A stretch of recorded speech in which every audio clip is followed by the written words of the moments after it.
আসসালামু আলাইকুম। আজ শনিবার 30 নভেম্বর 2024। আমন্ত্রণ ফ্রেন্ডলি মোবাইল প্রবাস টাইম বুলেটিনে। সাথে আছি আমি স্মরণী। শুরুতেই জানাবো শিরোনাম। ওমানের মাস্কাটে ভূমিকম্প, প্রবল কাঁপুনিতে চমকে গেছেন বাসিন্দারা। মালয়েশিয়ায় ভয়াবহ বন্যা, অন্তত 4 জনের প্রাণহানি। আমিরাতের আইন ভেঙে বিক্ষোভ, ক্ষমা পেলেন আরও 75 বাংলাদেশি। ওমান সাগরে পড়ে গিয়ে নিখোঁজ জেলে, 2 দিন পর মিলল মরদেহ। 3000-এর বেশি ভুয়া আবেদন আটকে দিল ইতালি, প্রবাসীদের মধ্যে হতাশা। দর্শক দেখছিলেন শিরোনাম, এবারে পুরো খবর। ওমানের সেরা রেট দিচ্ছে বাংলাদেশি প্রতিষ্ঠান গালফ এক্সচেঞ্জ। প্রিয়জনকে টাকা পাঠাতে আজই আসুন আমাদের যে কোনো ব্রাঞ্চে অথবা কল করুন স্ক্রিনে দেয়া নাম্বারে। গালফ এক্সচেঞ্জ, বাংলাদেশিদের প্রিয় এক্সচেঞ্জ। ওমানের রিক্টার স্কেলে 2.3 মাত্রার একটি ভূমিকম্প আঘাত এনেছে। শনিবার স্থানীয় সময় সকাল 11টার দিকে দেশটিতে ভূকম্পন অনুভূত হয়। তবে এই ঘটনায় কোনো হতাহত কিংবা ক্ষয়ক্ষতির খবর পাওয়া যায়নি। ওমানের মাস্কাটের আল আমরাত এলাকায় বসবাস করা প্রবাসীরাও ভূমিকম্প অনুভব করেছেন বলে জানিয়েছেন। এক বিবৃতিতে সুলতান কাবুস ইউনিভার্সিটির ভূমিকম্প পর্যবেক্ষণ কেন্দ্র জানিয়েছে, আল আমরাত অঞ্চলে এই ভূমিকম্পটি আঘাত হানে। রিক্টার স্কেলে যা ছিল 2.3 মাত্রার। বলা হয় ভূমিকম্পটি ভূমি হতে 10 কিলোমিটার গভীরে উৎপন্ন হয়েছে, যার কেন্দ্রস্থল মাস্কাট থেকে মাত্র 8 কিলোমিটার দক্ষিণ পশ্চিম অঞ্চলে। এ নিয়ে চলতি বছর ওমান ও নিকটবর্তী অঞ্চলে বেশ কয়েকটি ভূমিকম্পের ঘটনা ঘটল। যদিও প্রাকৃতিক দুর্যোগের প্রভাব এবং ঝুঁকি বিষয়ক ওয়েবসাইট থিঙ্ক হ্যাজার্ডের দেওয়া তথ্য অনুযায়ী ওমানে ভূমিকম্পের ঝুঁকি মাঝারি। এছাড়া আগামী 50 বছরের মধ্যে ওমানে বিধ্বংসী ভূমিকম্প আঘাত হানার সম্ভাবনা মাত্র 10%। তবুও ভূমিকম্প নিয়ে বেশ প্রস্তুতি রয়েছে দেশটির। এর আগে সারা দেশে ভূমিকম্প পর্যবেক্ষণ নেটওয়ার্ক স্থাপন করার কথা জানায় ওমান।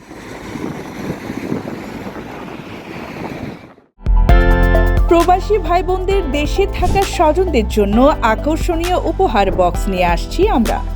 সাশ্রয়ী মূল্যে প্রিমিয়াম কোয়ালিটির পণ্য পৌঁছে দিব আপনার প্রিয়জনের হাতে। আপনার ভালোবাসার প্রকাশ হোক প্রবাসী শপের মাধ্যমে। বিজয় দিবস ও প্রবাসী দিবসের মাস ডিসেম্বরে যাত্রা শুরু করছি আমরা। যোগাযোগ করুন স্ক্রিনে দেওয়া নম্বরে।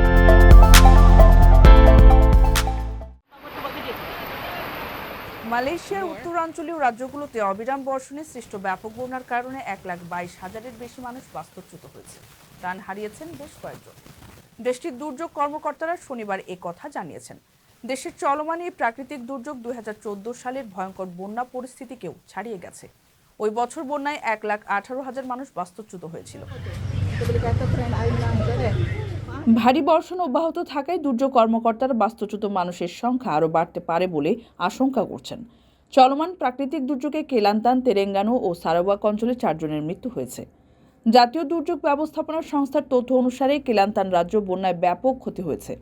রাজ্যটির 63% বা 1,22,631 জন বাস্তুচ্যুত হয়েছে। তেলেঙ্গানাতে প্রায় 35,000 লোককে নিরাপদ স্থানে সরিয়ে নেওয়া হয়েছে। আরও 7টি রাজ্য থেকে বাস্তুচ্যুতির খবর পাওয়া গেছে। চলতি সপ্তাহের প্রথমে শুরু হওয়া ভারী বর্ষণের কারণে কেলান্তানের পাসির পুতে ব্যাপক বন্যা সৃষ্টি হয়। ওই শহরে লোকজনকে কোমর পানিতে রাস্তা দিয়ে হাঁটতে দেখা যায়। প্রবাসীদের বিনিয়োগের শতভাগ নির্ভরযোগ্য প্রতিষ্ঠান প্রবাসীর সিটি লিমিটেড। এখানে বিনিয়োগ করে হালাল মুনাফা অর্জন করুন।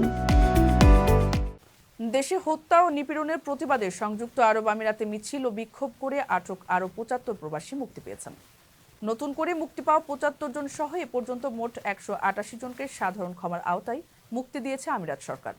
এর আগে গত 28 আগস্ট প্রধান উপদেষ্টার সঙ্গে টেলিফোনে কথা হয় আমিরাতের প্রেসিডেন্টের। সে সময় প্রধান উপদেষ্টা প্রবাসী শ্রমিকদের ক্ষমা করে দেওয়ার অনুরোধ করলে তা বিবেচনার আশ্বাস দেন প্রেসিডেন্ট। এরপর বাংলাদেশিদের ক্ষমা করার সুসংবাদ দেওয়া হয়। বৈষম্য বিরোধী ছাত্র আন্দোলনে সংহতি প্রকাশ করে আমিরাতে বিক্ষোভ করে গ্রেপ্তার হওয়া আরও 75 বাংলাদেশিকে ক্ষমা করেছে দেশটির সরকার। এ নিয়ে মোট 188 জনকে সাধারণ ক্ষমার আওতায় মুক্তি দিয়েছে আমিরাত সরকার। শুক্রবার প্রবাসী কল্যাণ ও বৈদেশিক কর্মসংস্থান মন্ত্রণালয়ের তথ্য কর্মকর্তার পাঠানো এক সংবাদ বিজ্ঞপ্তিতে একথা জানানো হয়েছে। প্রবাসী কল্যাণ উপদেষ্টার একান্ত সচিব মোহাম্মদ সারোয়ার আলম জানান, এই ইস্যুতে আমিরাতে আর কোনো বাংলাদেশি গ্রেপ্তার নেই। নিজের ফেসবুকে দেয়া এক পোস্টে সারোয়ার আলম লিখেছেন, জুলাই আগস্ট 2024-এ ছাত্র জনতাকে হত্যা ও নিপীড়নের বিরুদ্ধে আমিরাতে মিছিল ও বিক্ষোভ করায় আটক আরও ৭৫ বাংলাদেশিকে ক্ষমা করল আমিরাত। এই ঘটনায় এ পর্যন্ত মোট ১৮৮ জন বাংলাদেশি আমিরাতে মুক্তি পেয়েছেন। এর আগে গত ৩রা সেপ্টেম্বর এক ব্রিফিংয়ে প্রধান উপদেষ্টার প্রেস সচিব শফিকুল আলম বলেছিলেন, গত ২৮ আগস্ট প্রধান উপদেষ্টার সঙ্গে টেলিফোনে কথা হয় সংযুক্ত আরব আমিরাতের প্রেসিডেন্টের। সেখানে বড় অংশ জুড়ে ছিল ৫৭ বাংলাদেশির শাস্তি মওকুফের বিষয়টি। প্রধান উপদেষ্টা প্রেসিডেন্টকে প্রবাসী শ্রমিকদের ক্ষমা করে দেওয়ার অনুরোধ জানিয়েছিলেন। এ আলাপের পর আমিরাতের প্রেসিডেন্ট তার কথা রেখেছেন। কারো কাছে স্বপ্ন পূরণ, কারো আনন্দের উপলক্ষ, আবার কারো জীবন পাল্টে দেওয়ার মুহূর্ত, কখনো জীবন বাঁচাতে সর্বোচ্চ গতিতে উড়ে চলা, কারো আবেগের শেষ মুহূর্ত, আপনজনের শেষ বিদায়ে শামিল হওয়া। এমন সব ইচ্ছে পূরণে সর্বনিম্ন ভাড়ায় দ্রুতগতির বাহন প্রবাসীর হেলিকপ্টার। আপনার প্রয়োজনে যোগাযোগ করুন আমাদের হটলাইনে। ওমানের সুর এলাকার সাগরে মাছ ধরতে গিয়ে নিখোঁজ এক জেলের মৃতদেহ উদ্ধার করা হয়েছে। স্থানীয় একজন ব্যক্তি ভাসমান অবস্থায় লাশটি দেখতে পেয়ে পুলিশে খবর দেন। পরে শনিবার কোস্টগার্ড পুলিশ গিয়ে সেই লাশ উদ্ধার করে। এক এক্স বার্তায় বিষয়টি জানিয়েছে রয়্যাল ওমান পুলিশ। পুলিশ জানায়, বুধবার সুরের আলবার সংলগ্ন সাগরে মাছ ধরার সময় নৌকা থেকে পড়ে যান ওই জেলে। এক পর্যায়ে স্রোতের টানে ভেসে গেলে বিভিন্ন স্থানে খোঁজাখুঁজি করেও তার সন্ধান পাননি অন্য জেলেরা। বৃহস্পতিবার এক বার্তায় পুলিশ তার সন্ধানে উদ্ধার তৎপরতা শুরুর বিষয়টি জানিয়েছিল। সেই থেকে 2 দিনেরও বেশি সময় খোঁজাখুঁজির পর তার মরদেহ পাওয়া গেল। আকর্ষণীয় রেট ও দারুণ সব ডাটা বান্ডেল পেতে আজই ব্যবহার করুন ফ্রেন্ডলি সিম।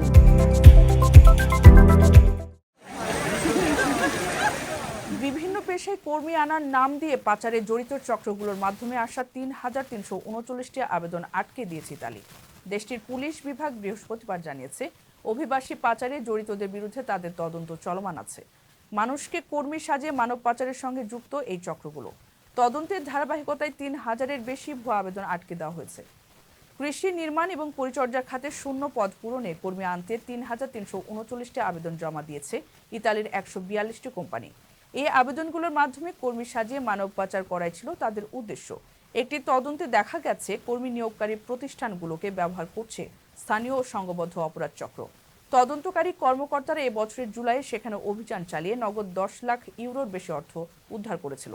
ধারণা করা হচ্ছে এই অর্থ অভিবাসী পাচার কাজে ব্যবহারের জন্যই রাখা হয়েছে।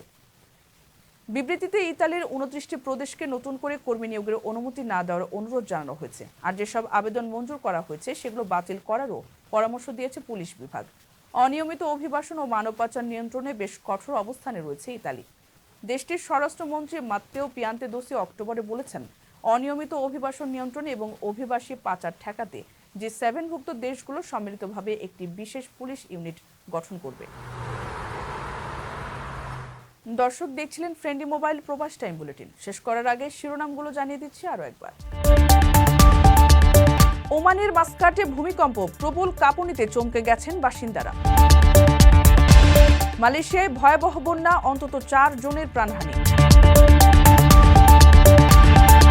আমিরাতের আইন ভেঙে বিক্ষোভ, ক্ষমা পেলেন আরও ৭৫ বাংলাদেশি। ওমান সাগরে পড়ে গিয়ে নিখোঁজ জেলে, 2 দিন পর মিলল মরদেহ। ৩,০০০-এর বেশি ভুয়া আবেদন আটকে দিল ইতালি, প্রবাসীদের মধ্যে হতাশা। এই ছিল ফ্রেন্ডলি মোবাইল প্রবাস টাইম বুলেটিনের আজকের আয়োজনে। প্রবাসের সর্বশেষ সংবাদ পেতে ভিজিট করুন www.probastime.net। সাবস্ক্রাইব করুন আমাদের ইউটিউব চ্যানেল এবং চোখ রাখুন ফেসবুক পেজে।